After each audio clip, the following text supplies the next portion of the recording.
Okey, salam sejahtera. Ini video saya nak buat dalam bahasa Melayu. Ini semalam kita ada lihat satu video di mana ada beberapa anak muda telah ke Dataran Merdeka. Video yang saya lihat adalah video yang 10 orang perempuan, 10 individu perempuan wanita yang berada di Dataran Merdeka untuk meluahkan perasaan mereka terhadap mereka yang telah meninggal akibat COVID. Tapi di sini yang saya kurang puas hati sebagai seorang pengurusi NGO, saya kurang puas hati dengan video ni. Video ni yang mereka kena tahan. Okey.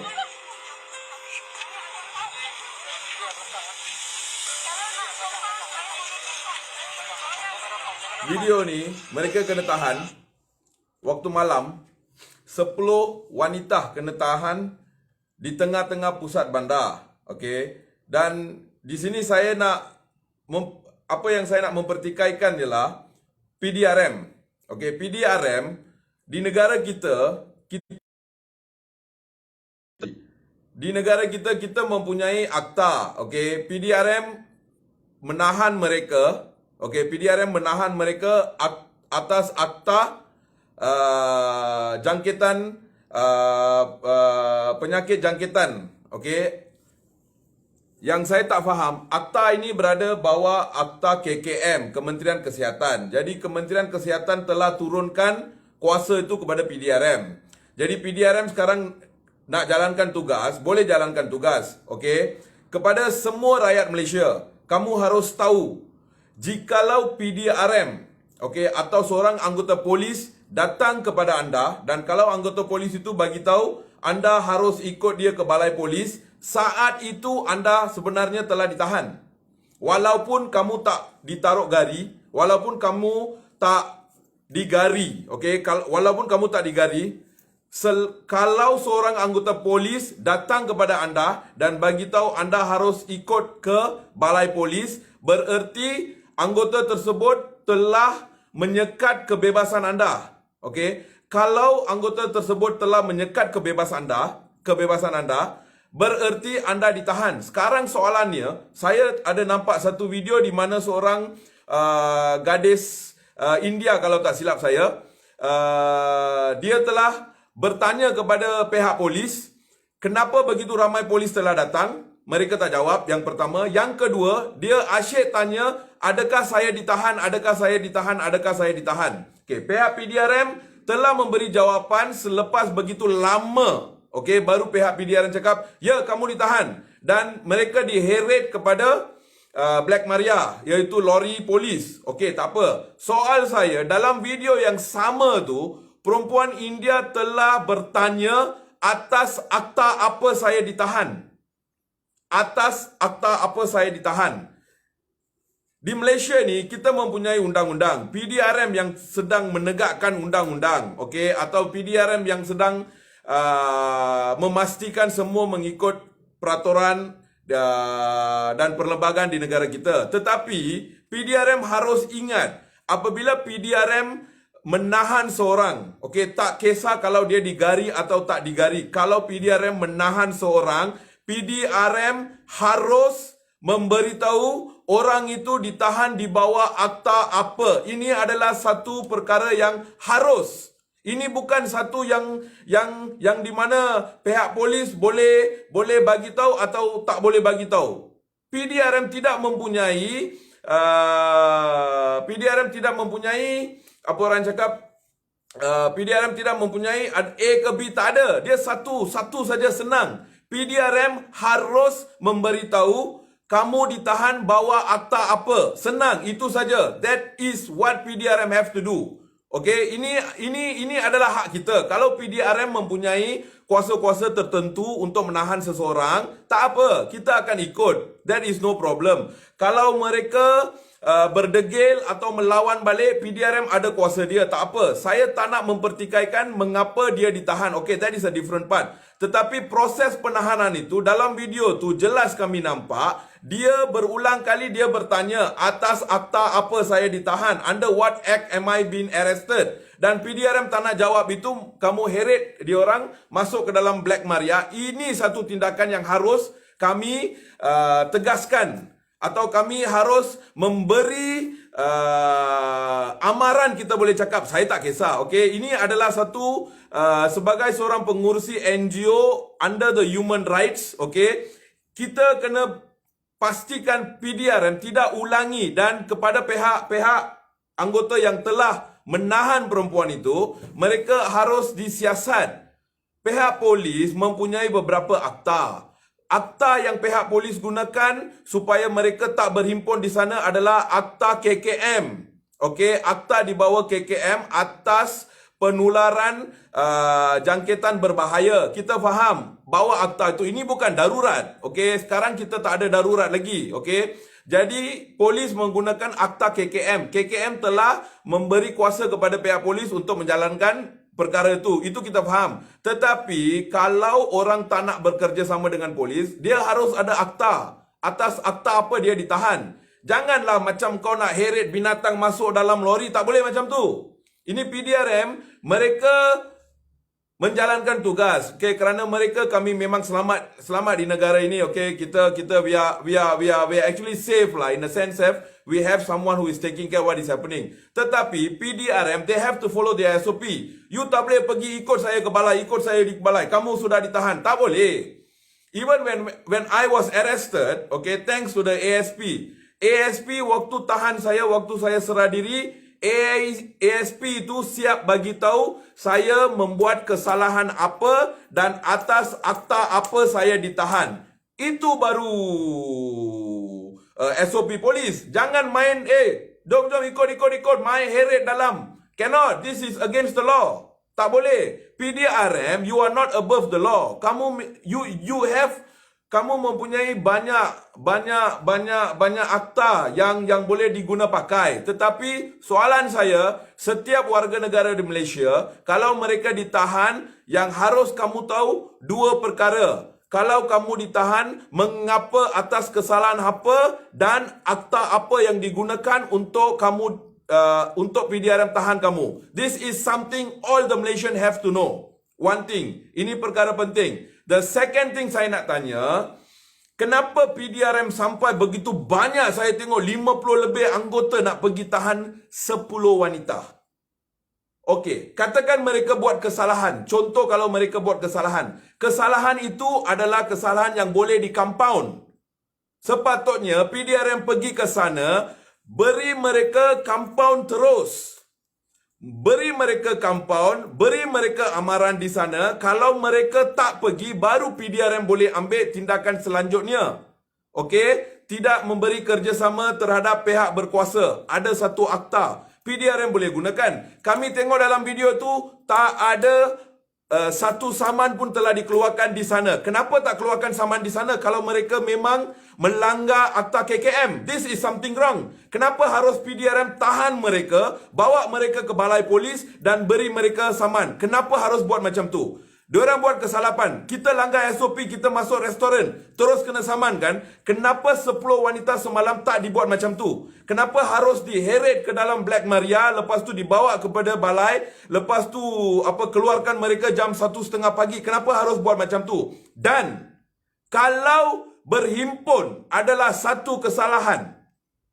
Okey, kalau berhimpun adalah satu kesalahan. Jadi yang kita tengok yang kebelakangan hari ini, yang kebelakangan ini, di rumah bekas Perdana Menteri kita, begitu ramai orang duduk berhimpun malam-malam, sampai jam 1 kita tengok diorang pergi ke hotel-hotel, berlambak berapa puluh orang pergi buat mesyuarat di dalam hotel sampai jam 1, jam 12.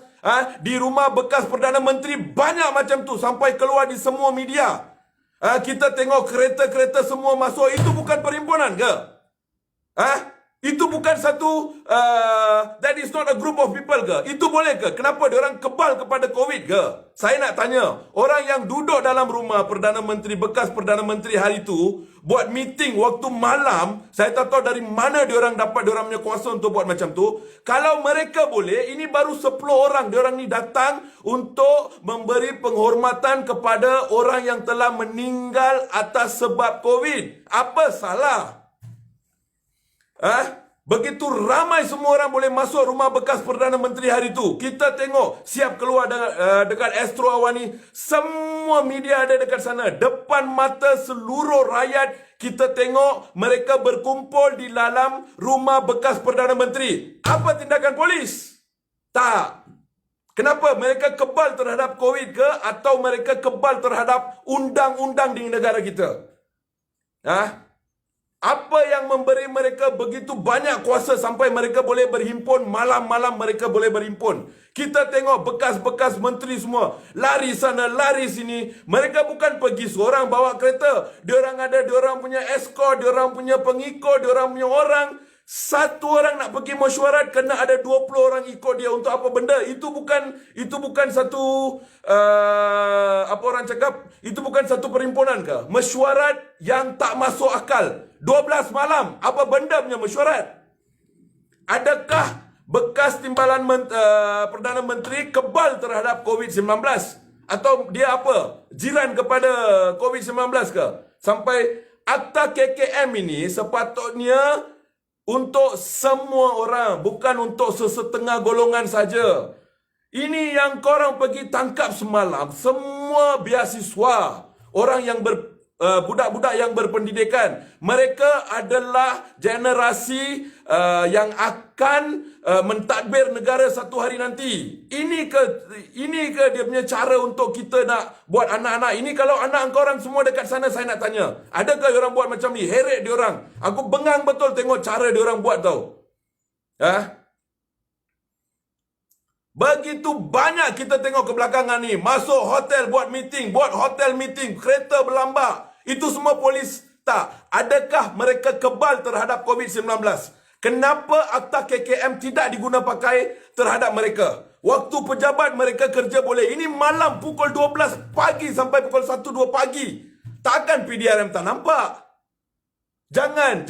Kalau PDRM membenarkan mereka mengadakan mesyuarat pada malam buta macam tu, ini diorang nak menghargai orang yang telah meninggal akibat COVID. Apa salah? Itu pun wanita lah. Come on lah guys. Yang aku tengok yang berdiri depan diorang semua lelaki. Walaupun lelaki memang tak tahan perempuan. Saya tak nak fitnah yang bukan-bukan terhadap PDRM. Memang saya nampak lelaki tak pegang perempuan. Itu okey. Tetapi 50 orang pergi depan 10 perempuan. Ayo, come on lah weh. Apa benda orang buat? Don't do this lah. PDRM tak sepatutnya buat macam ni. Mereka buat satu kesalahan. Sepatutnya mengikut peraturan KKM, kalau mereka berhimpun di satu tempat, mereka hanya akan dapat compound. Selepas compound diberi, selepas polis suruh diorang pergi dari sana, mereka tak pergi, mereka melawan terhadap PDRM. Itu baru PDRM boleh gunakan akta PDRM, iaitu tak bekerjasama dengan pegawai yang bertugas. Itu ada akta, saya tahu. Tapi jangan macam ni lah. Jangan sampai nak heret kita punya mahasiswa. Mereka ni bukan they are our future, you know. They are our future. Kau nak pergi bagi diorang tekanan. Bayangkan kalau diorang dewasa nanti. Apakah pendapat mereka terhadap PDRM? Don't do this. This country, kita tak boleh buat macam tu. This is against the law tau. Kalau apa yang mereka buat salah, jadi menteri-menteri, bekas-bekas menteri dengan bekas Perdana Menteri yang duduk dalam rumah dia, makan, minum hebat, adakan mesyuarat, mesyuarat semua hotel 5 bintang. Itu tak salah. That is not against the law. Kenapa pula mereka? Adakah mereka di atas perlembagaan negara kita? Ini satu soalan saya nak tanya. Are they above our law? Are they above our constitution? Are they above everything? Who gave them the rights? Atau PDRM tak berani? Ini satu soalan saya nak tanya. Kenapa PDRM hanya berani tunjukkan kuasa yang ada kat PDRM terhadap seorang rakyat biasa? Mereka untuk dapatkan jawatan, untuk dapatkan jawatan bangang diorang boleh buat mesyuarat sini sana. PDRM duduk lagi bagi escort untuk diorang lagi siap. Bagi diorang punya keselamatan. Macam mana diorang boleh adakan mesyuarat tergempar di mana rumah bekas Perdana Menteri, kepala. Janganlah PDRM, kalau lelaki semalam kat sana, diorang nak berkeras macam tu, okey. Janganlah terhadap wanita. Salah satu wanita itu adalah daripada kaum saya sendiri. Jangan jadikan ini isu perkauman, nanti susah. You know, kita jangan buat macam tu. Walaupun sana ada memang wanita-wanita beragama lain, tetapi bila saya tengok macam tu, she is like my sister. Jangan buat macam ni, memang naik angin. Jangan salah gunakan kuasa PDRM. Itu semalam apa yang berlaku di sana adalah penyalahgunaan kuasa. Okay, that is called, you guys are dragging the common people. You guys are dragging the common people into the Black Maria seperti mereka apa, teroris ke? Do you think what? They are all what? Teroris ah? Are these 10 women, kenapa diorang ada ikut bom ke? Diorang ada ikat bom ke dekat diorang punya badan? What is so harmful? Mereka 10 orang duduk sana. What is your problem with that? Apa masalah sampai 50 anggota pergi buat kecoh, bawa Black Maria? Bang, Dang Wangi berapa minit bang? Police have to answer to this. PDRM harus jawab kepada soalan ini. Kenapa satu video saya tengok, ada seorang perempuan, dia diheret ke dalam Black Maria sampai akhir polis tidak beritahu. Polis kena faham ini. Saat kamu menahan seorang, saat itu kamu harus memberitahu kamu menahan dia atas kesalahan apa dan bawa akta apa. Kamu tak boleh selamba pergi ambil orang masuk dalam van ke dalam lori. You cannot do that. Tak boleh buat macam tu PDRM. Ini sebagai pengurusi NGO, ini dengan sekeras-kerasnya saya tak setuju dengan tindakan PDRM. Okey, cara mereka menahan. Saya tak cakap menahan itu satu kesalahan. Cara penahanan itu hak. Kalau PDRM mempunyai hak untuk menahan mereka, mereka mempunyai hak untuk tahu atas kesalahan apa dan atas akta apa mereka ditahan. Dan PDRM harus membenarkan mereka menghubungi peguam bela mereka. Ini tiga perkara penting yang semua rakyat Malaysia harus tahu. Kamu walaupun kamu tak digari, kalau kamu ditahan, disekat daripada, if you have been restricted from moving around, you are arrested. Remember that. Kalau pergerakan anda telah disekat oleh anggota atau oleh mana-mana pegawai, bererti anda ditahan. Simple as that. Remember this. Bila kamu ditahan, 3 perkara yang wajib PDRM lakukan. 1, memberitahu kesalahan. 2, memberitahu atas akta apa. 3, membenarkan mereka menghubungi peguam mereka. Ini 3 benda ialah hak rakyat. Polis mempunyai hak untuk tahan, saya tak nafikan. Rakyat mempunyai hak mereka. Jadi kepada anggota-anggota yang tidak membuat sedemikian, PDRM harus ambil tindakan tata tertib terhadap mereka. Kami ada banyak gambar anggota-anggota yang tidak menjawab soalan yang telah ditanya oleh mereka yang ditahan. So, this is not something that we are going to keep quiet. Janganlah kamu orang nak berebut untuk kursi ke apa benda ke, that is your problem. Okay? Kalau kita nak meluahkan perasaan, okay, they can. Kalau Menteri Bangang boleh buka kilang, ratusan orang boleh kerja kat dalam, ini 10 wanita tak boleh duduk dekat dataran. Masuk akal lah? Does it make sense? Does it make sense? Dan mereka duduk ikut SOP, pakai face mask, penutup muka. Mereka pakai. Mereka duduk jarak 1 meter lebih. Apa masalah PDRM? Please lah, please. Jangan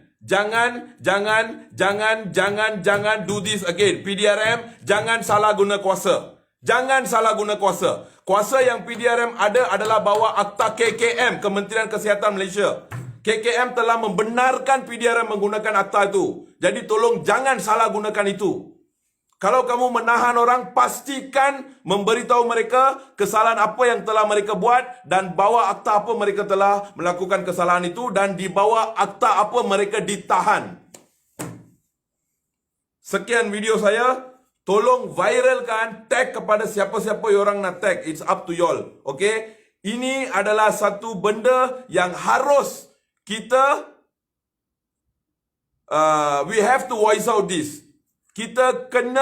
We have to voice out benda ni. PDRM tak boleh membuat sesuka hati. PDRM mempunyai satu tanggungjawab yang besar untuk menjaga keamanan di negara kita. Pastikan PDRM melakukannya dengan mengikut perlembagaan yang ada di Malaysia.